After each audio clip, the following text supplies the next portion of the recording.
Et bonjour à tous, devinez où je suis? Non, je ne suis pas en Bretagne, malgré ce que la météo pourrait faire penser. Je suis bien au Portugal, et encore plus dans l'Algarve, le sud du Portugal.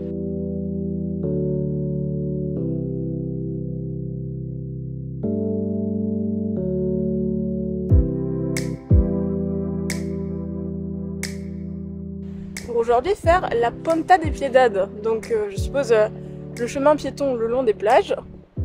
Et comme on peut voir, la météo est totalement au rendez-vous.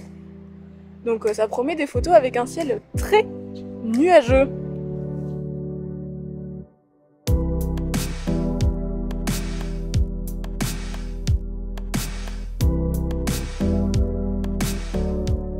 Dans cette séquence au studio, on fait la review de ce petit objectif que vous avez vu juste avant sous la pluie.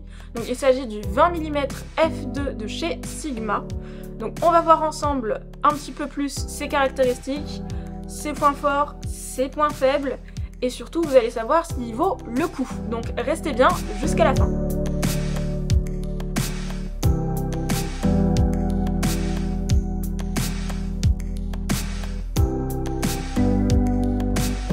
Je sais pas si vous allez voir, mais actuellement il pleut des fardes, mais vraiment des fardes objectifs.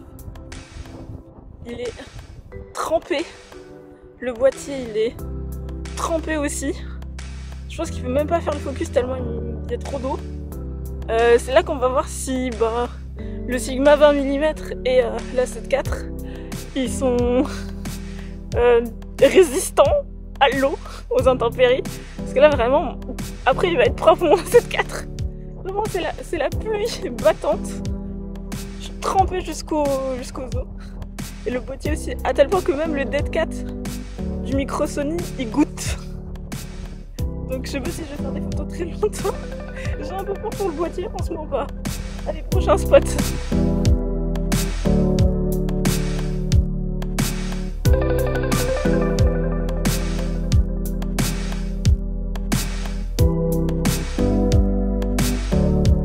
Niveau caractéristiques, aspect esthétique, technique, on est sur du coup cet objectif là, que vous puissiez le voir bien.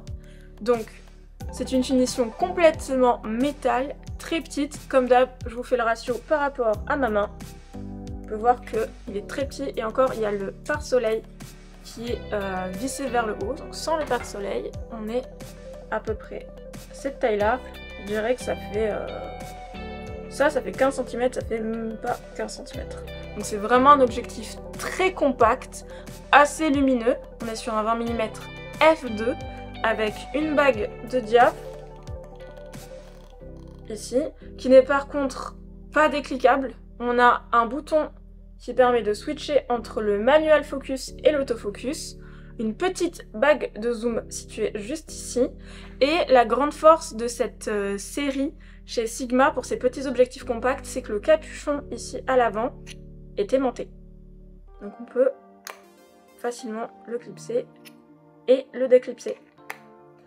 À l'arrière, on retrouve le petit joint ici d'étanchéité qui m'a été très utile parce que comme vous avez pu le voir juste avant sur le test au Portugal, je l'ai mis à rude épreuve vu que j'étais en randonnée sous la pluie.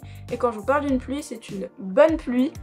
Vraiment, le boîtier était complètement trempé, il y avait des gouttes d'eau qui ruisselaient. L'objectif qui était fixé dessus, c'est pareil, à tel point pour vous dire que le Dead Cat qui était monté sur le micro qui est en train de me filmer goûtait sur l'objectif, tellement il était détrempé. Donc on a pris une très grosse pluie. Mais tout s'est très bien passé, j'ai constaté aucun dégât, que ce soit sur l'objectif ou le boîtier au niveau du capteur. Le joint d'étanchéité a très bien joué le jeu. Dans l'objectif, il n'y a pas du tout d'eau qui est rentrée, donc à ce niveau-là, je peux dire que je suis plutôt contente. Alors finalement, nous avons survécu. Bon, trempé certes, mais on a survécu. Regardez-moi un peu ce paysage en arrière-plan. C'est pas incroyable. Vraiment.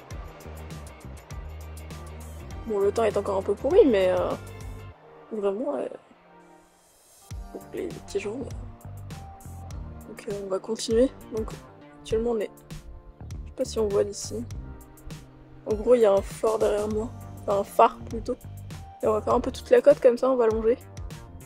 Et regardez, il y en a même une qui a enlevé sa capuche. On est en mode... on est ambitieux, il fait beau quoi. Allez, c'est parti!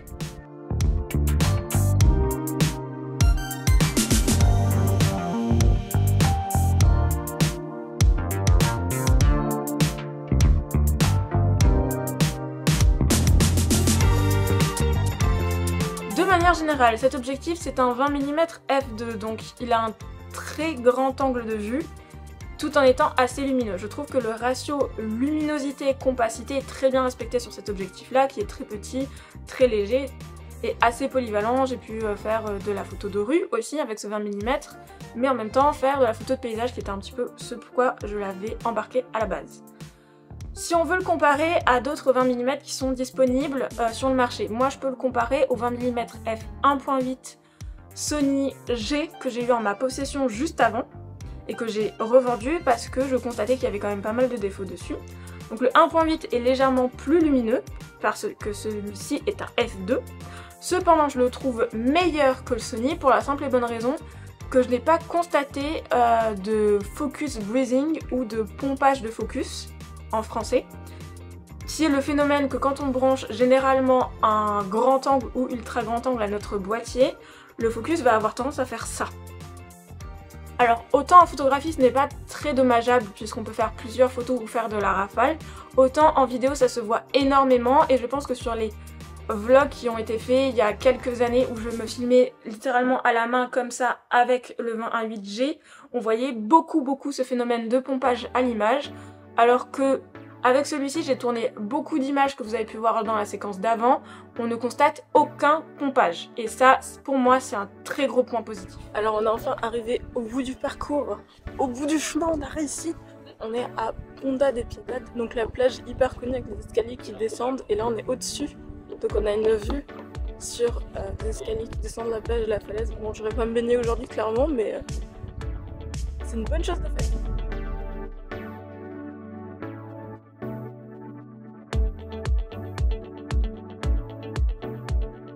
Si on parle maintenant de la qualité d'image, de manière générale, vous savez très bien où vous allez quand vous achetez du Sigma. Cette nouvelle série qui est très compacte avec la finition métal et le bouchon magnétique respecte de manière générale les couleurs, le bokeh et tout ce qui va avec chez Sigma. Ça reste un très bon objectif, même si on pourrait pas croire ça quand on le voit vu sa taille et son poids et son ouverture. Le bokeh est très bon, le piqué est bon, j'ai fait plusieurs photos à différentes ouvertures que je vous affiche en ce moment à l'écran pour que vous puissiez un peu voir. Bien entendu ce sont des photos que j'ai retravaillées pour pouvoir les mettre à disposition sur mes réseaux sociaux et autres. Mais je trouve que cet objectif est très bon, mis en garde quand même, cet objectif a beaucoup de distorsion sur les bords. C'est normal, c'est un 20 mm, vous allez me dire, mais je trouve qu'il y en a plus que sur le 20 mm de chez Sony.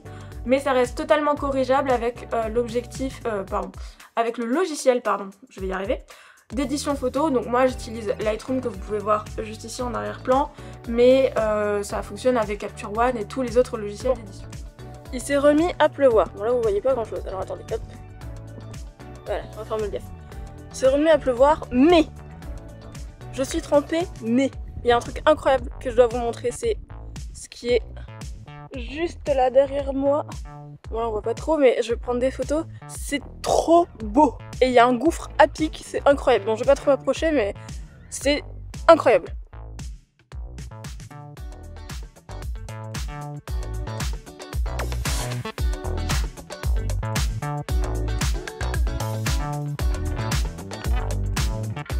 Maintenant si on fait un petit récap donc de ce qui est en positif et de ce qui est en négatif. En positif, j'ai envie de dire que cet objectif, il est quand même très léger, très compact, très qualitatif et très bien fini.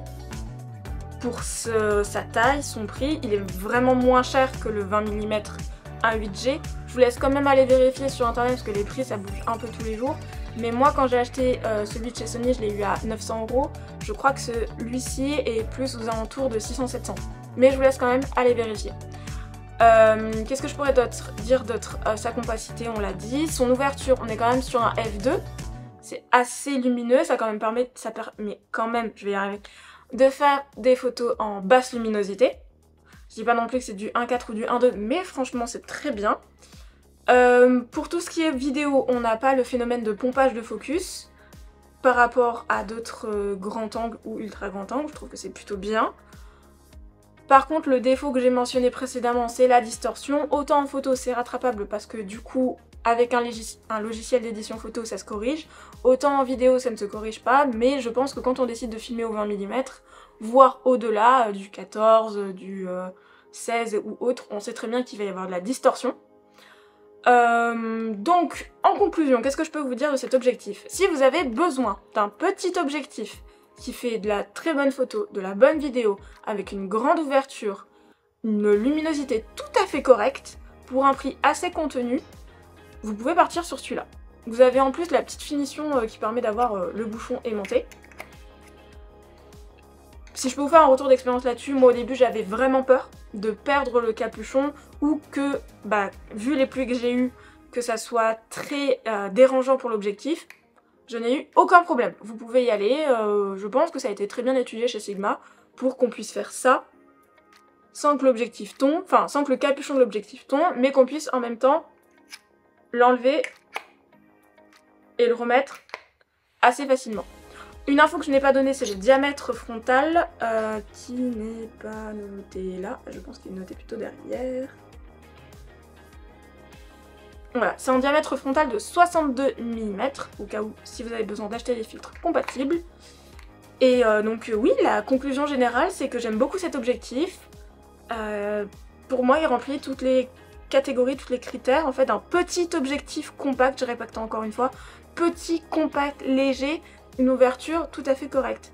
Si vous êtes un professionnel et que vous avez besoin déjà de plus grand que du 20 mm, parce que 20 mm c'est le début, on va dire, de l'ultra grand angle, que vous avez besoin du 14 ou du 16, ne partez pas là-dessus. Surtout si vous avez besoin aussi d'avoir du 1.4, du 1.8. Mais si vous voulez faire de la photo de paysage, vous vloguez, vraiment, partez sur celui-là. Surtout que même avec la stabilisation active qu'on peut avoir sur la 7.4, et donc le recrop que ça fait dans l'image, je trouve que c'est tout à fait correct comme angle de vue. Voilà, c'est la fin de cette vidéo. N'oubliez pas de vous abonner, de partager, de liker, de mettre en commentaire si vous avez pu tester, avoir en main ou acheter même cet objectif. Et puis nous, on se retrouve pour une prochaine vidéo sur le 45 mm qui est actuellement en train de me filmer. Allez, salut!